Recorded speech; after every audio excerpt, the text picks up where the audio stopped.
Hey, that's pretty good. Enough to be happy with. The Raptors with a win 132 to 120 in the first of their doubleheader against the Charlotte Hornets. Not doubleheader as in they're playing right now, but doubleheader as in they have another one against the Hornets on Thursday. They're in town for two. A win here, very important. The streak is officially on, 2 wins in a row. And this was the Raptors' best half court offense game of the season. And by some measure, I think cleaning the glass had it at almost 117 points per play. I believe their second highest is 108 points per play. This was a very, very good game. The Raptors took almost half their attempts from three in this one. They shot like 46% on those threes. Really, really hot shooting game. And from a number of guys, OG Anunoby just scorching hot in this one. 6 for 7 from three. Gary is 4 for 10. Pascal 2 for 6 isn't anything to write home about, but it's about where he's averaging on the season, 34% with a little bit higher volume. Precious 3 for 5. That's a big deal. So the Raptors, and carried heavily by OG's 6 for 7, of course, but they hit 23s in this game, a season high. They moved the ball quite well in this one, and yeah, they win a game. Defense not very good, but the bench a lot better than it's used to being. More offensive rebounding than they've been accustomed to lately. A bunch of nice things happening offensively. The defense, of course, not sterling at all in this game, but 132 to 120. The Raptors win. And yes, this is, of course, the Raptors Reaction Podcast. I'm your host, Samson Folk, and this is brought to you by Goldfinger Law. And shout out to Goldfinger Law. You know why? Because you only pay if you win. And that's obviously very advantageous because if you lose, typically you're not in a very good position to be paying. So it's nice that that is the case. If you want to contact them, 416-730-1777. Some housekeeping before we talk about this game. That's why I front loaded some of it at the start. February 7th, Rivoli, 7 p.m. Myself, many other people will be doing a live podcast where we are talking about development, trades, the trade deadline, the vibes of the team, a bunch of the not players, a bunch of the writers that you know and love will be there to talk about basketball. Myself, I will be heavily featured in the conversations. It'll be a really fun night of doing that. If you've ever wanted to come talk basketball with me, that is the best way to do so. I will be there until Rivoli closes if people want to talk to me until that point in time. And whoever else is coming, just go to raptorsrepublic.com. It should give you a prompt to check that out. So stay tuned with that. Okay, the Raptors, 132 to 120. Their best half-court offense game, a bunch of offensive rebounding, hitting threes. It was, although, against the lowly Charlotte Hornets. 11-30, I believe, coming into this game. One of the worst teams in the league. That is quite a caveat in this situation. The Raptors now 18-23. Charlotte 11-31 now. We'll see what happens going into next game. But if the Raptors are in the midst of turning it around, if this is the start of something, it can't go any other way. They just have to win against Charlotte. And if we're 17 games down the road, they've completely turned things around, you would look at this and say they found something over the past few games. It was good to beat Charlotte and get on a roll. Precious Achiuwa said that that was important. Fred VanVleet said that that was important. Nick Nurse said that that was important.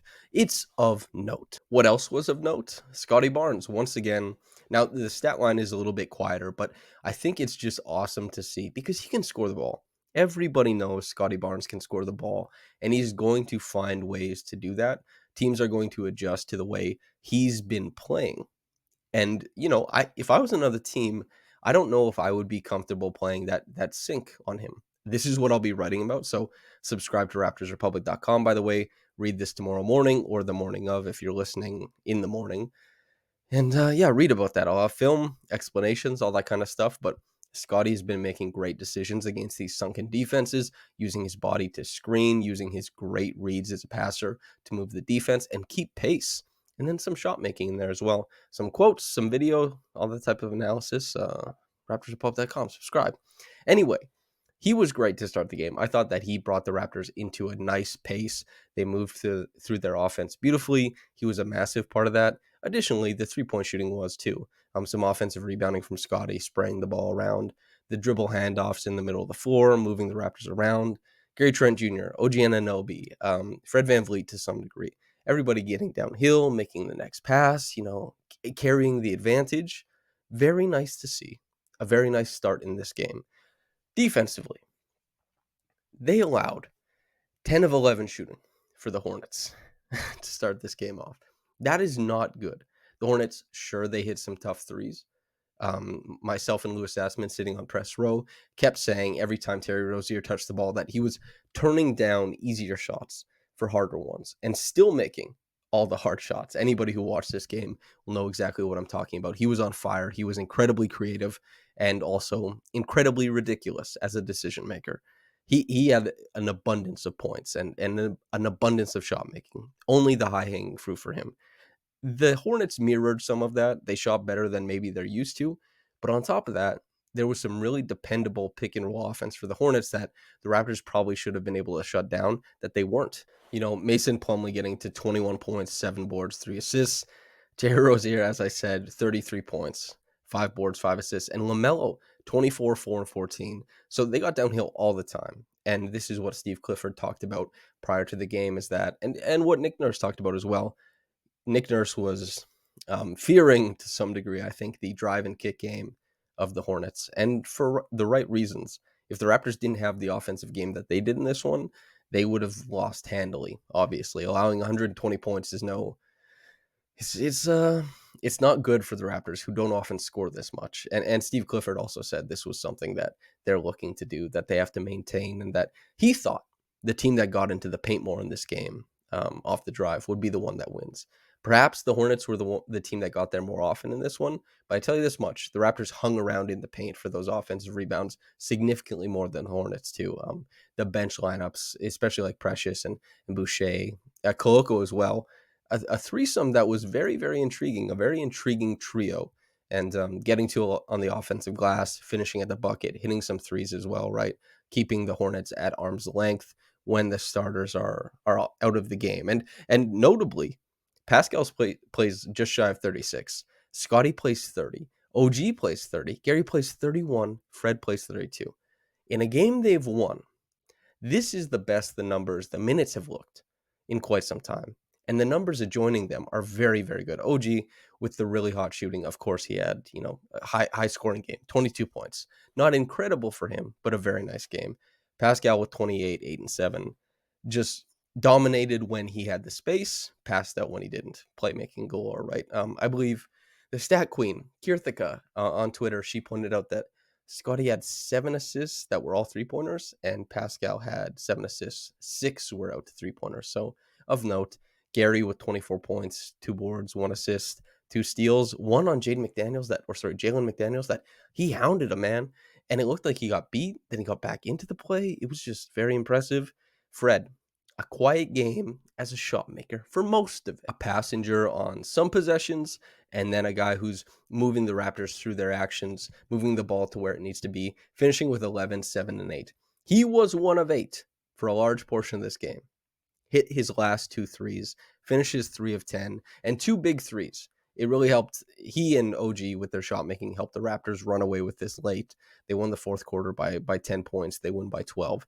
The closing minutes were very important, and the Raptors didn't win it necessarily by getting stops, even though I think they had 6 stops in a row. Not at the end of the game. They had a nice stretch in the game where they had 6 stops in a row, but it was the shot making for the Raptors. They won with offense in this one, obviously.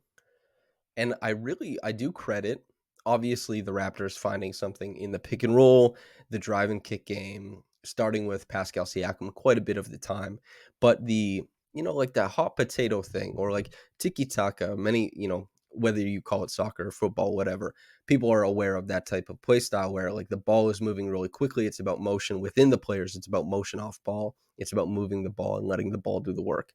This isn't particularly That's not new for a lot of sports. It's a saying for a reason, whether it's passing in American football, gridiron, right?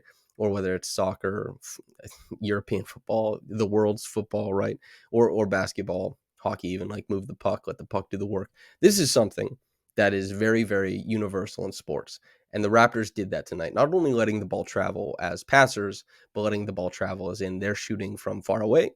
44% of their attempts tonight came from behind the line, and they finished making 23s and they also finished with 32 assists. These are very high numbers for this offense. Every once in a while, sure, it comes into an ISO for Pascal Siakam, and Pascal got to the line 9 attempts.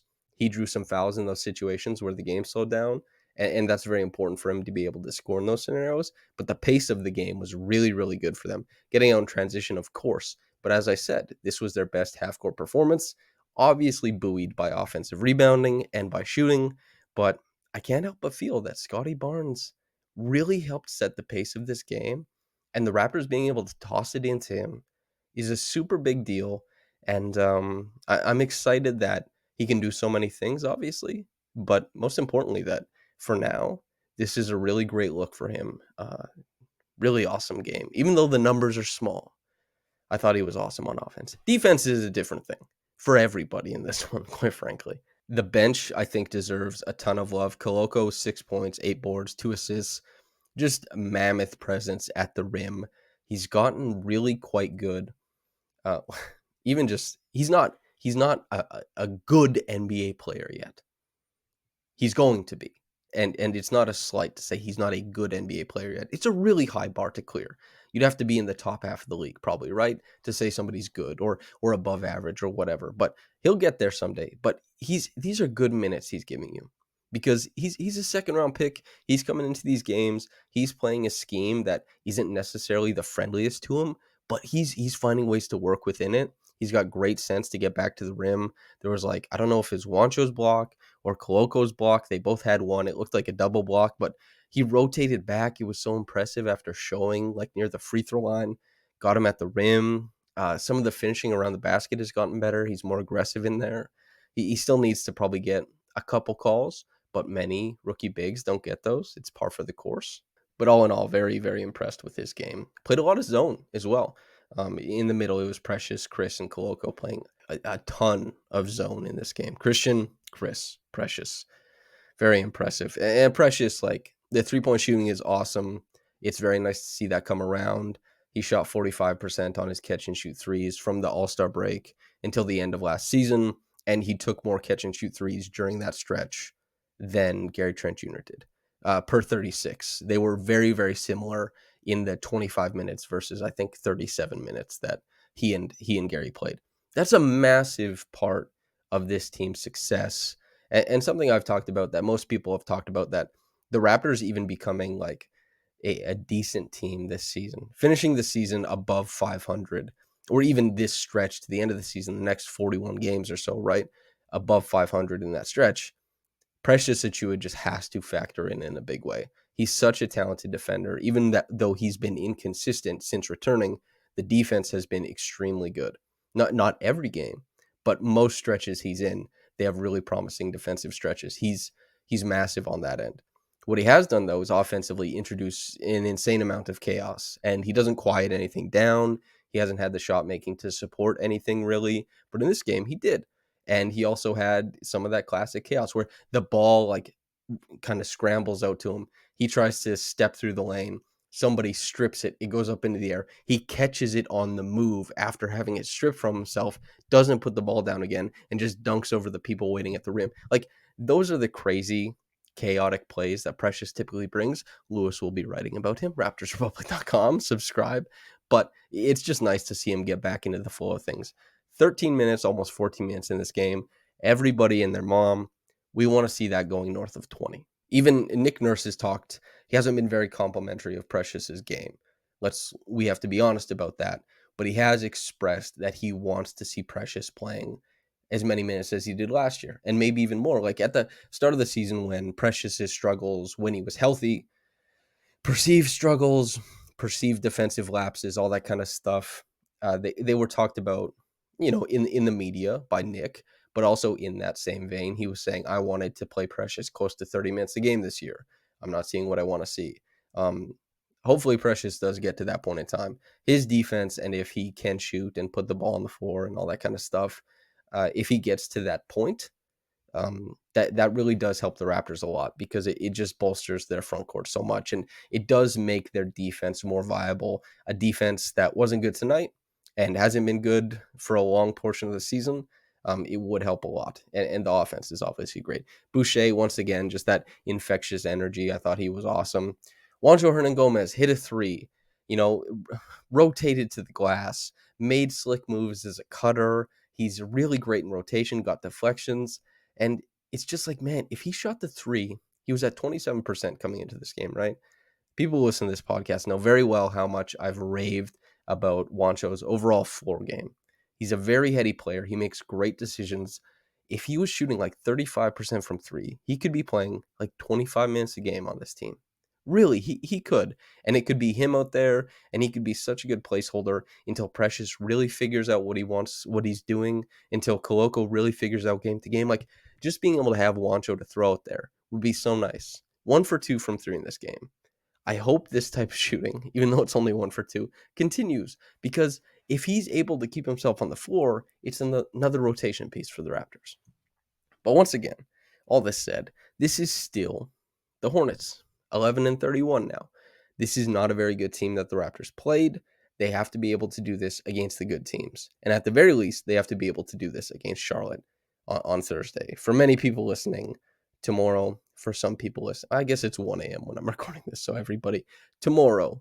Uh, and they have to be able to do it against the Hawks then. And they have to be able to do it against the Knicks in New York. And they just have to string together a run. You can't kind of like do 2-1, 1-2, 1-3, 2-1, 2-1. Like, they can't have that happen. If they want, before this trade deadline comes up, to prove their mettle, to prove like, hey, this team is worth not only investing in, but not dismantling, right? These guys have to show a significant floor and, to some level, a significant ceiling. They just have to have a stretch that could convince the front office, that could convince the fan base. That part's less important for the team, but that's very important for everybody listening. You want to be convinced that your team is good, because right now they're 18-23, and none of the metrics indicate that they're good. I'll tell you this much. The film doesn't indicate that this is a good team. I think you could make the case that they are not as bad as their record, certainly. But if they're only 500, right, this team is not as good as people thought. If they have 5 games, or let's say, they have 3 games, they're 21-20 at this point instead of 18-23. That is a worse record than people would have expected coming into the season. They want to be like Cleveland right now, like 26-16, or maybe even Brooklyn. Like, you want to be upper. The Raptors had continuity coming from last season. They have outstanding performances like Pascal Siakam and OG Anunoby on a night-to-night basis, and they have like the development of guys like Scotty Barnes and Precious Achiuwa. None of that has come together in lockstep.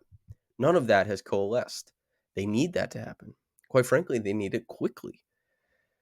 And we'll see. Oh, by the way, I didn't mention Gary as far as like guys who are having great seasons. Gary's been awesome. I think over his last 8 games, he's averaging like 25 points per game. I wrote about this earlier on in the season when he wasn't shooting the three-pointer well, that he's making the best decisions of his career.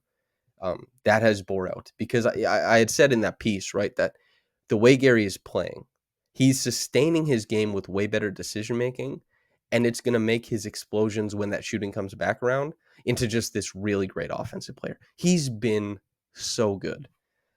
Gary deserves so much love for the season he's having. Not only going from like starter to bench to starter to bench, like being flip-flopped, but just coming out every game, making the right decisions in the avenues that he has, like getting downhill a little bit more, taking that extra dribble, hitting floaters, not leaning into some of the harder shots that are available to him, moving the ball a little bit more, like all this stuff. Just really, really impressive. And that was also present in tonight's game. He was awesome. So yeah, it's a fun game for sure. I thought the audience was good. The arena was in a good spot.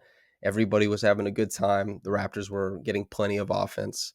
Everybody loves to watch offense. The NBA has noticed that rules have been bent and changed to appeal to that. And the Raptors, in this one, they found that 132-120.